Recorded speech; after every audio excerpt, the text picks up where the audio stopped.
بسم اللہ الرحمن الرحیم۔ شروع اللہ کا نام لے کر جو بڑا مہربان نہایت رحم والا ہے۔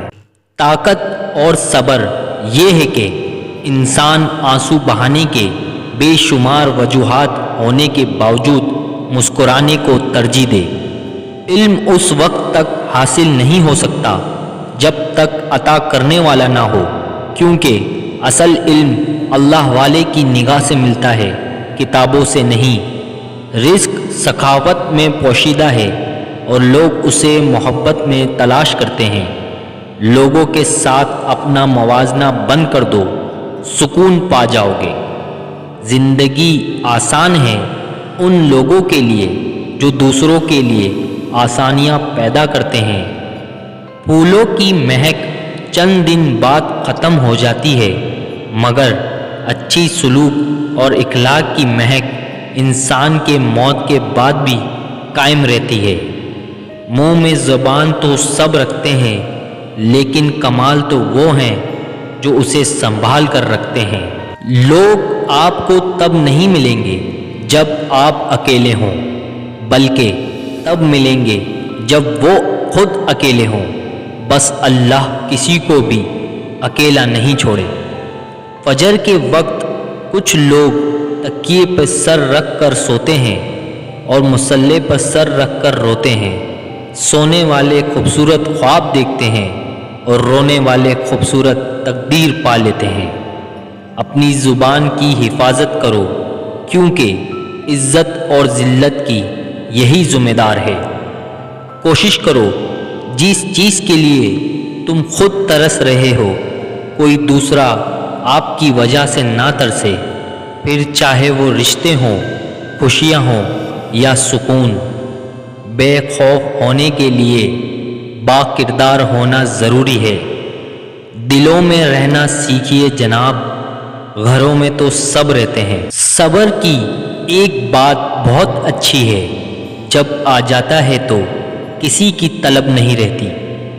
تمہارے پیٹھ پیچھے باتیں ہوتی ہیں تو سمجھ لینا کہ تم میں کچھ خاص ہے، اسی وجہ سے لوگ تم سے جلتے ہیں۔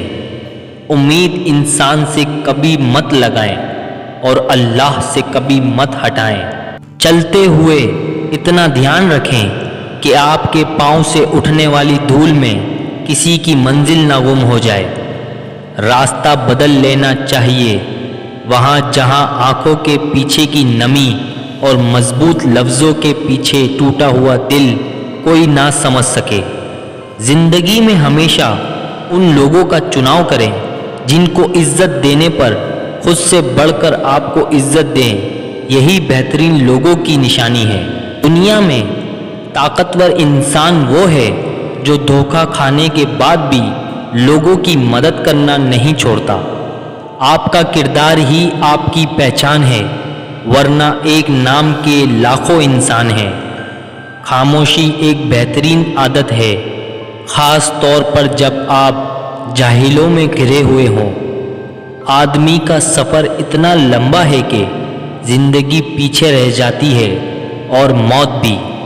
اگر تم نے ہر حال میں خوش رہنے کا فن سیکھ لیا تو یقیناً تم نے دنیا کا بہترین فن سیکھ لیا۔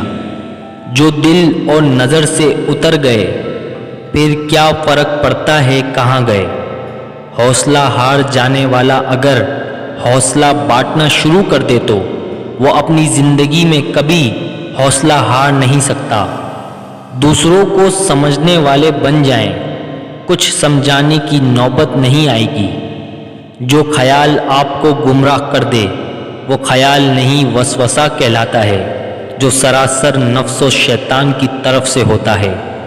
سوال انہی ذہنوں میں اٹھتا ہے جہاں جواب دینے کے بجائے جواب جاننے کی جستجو زیادہ ہو۔ ہمارا معاشرہ ان لوگوں کو راستہ دیتا ہے جو مستقبل میں ان کی ناکامیوں پر سوال نہیں اٹھائیں گے۔ میں نے ایک شخص کو دریا کنارے دیکھا جسے ایک درندے نے زخمی کر دیا تھا اور اس کا زخم دوا سے اچھا نہیں ہوتا تھا، اور وہ عرصہ دراز سے اس تکلیف میں مبتلا تھا، مگر ہر وقت اللہ کا شکر ادا کرتا تھا۔ لوگوں نے پوچھا، شکر کس بات کا ادا کرتے ہو؟ اس نے کہا، شکر اس بات کا کہ تکلیف میں مبتلا ہوں، گناہ میں نہیں۔ یہ غم و مصائب ہمیں اپنی اوقات میں رکھنے کے لیے ہوتے ہیں۔ جب بھی ہم انا میں اڑنے لگتے ہیں یا جفا میں حد سے بڑھ جاتے ہیں تو یہ ہمیں مقام پر واپس چھوڑنے آ جاتے ہیں۔ اگر سکون چاہتے ہو تو دوسروں کا سکون برباد نہ کرو۔ اللہ سے معافی چاہتے ہو تو لوگوں کو معاف کرو۔ اللہ کا احسان چاہتے ہو تو لوگوں پر احسان کرو۔ نجات چاہتے ہو تو سب کی نجات مانگو۔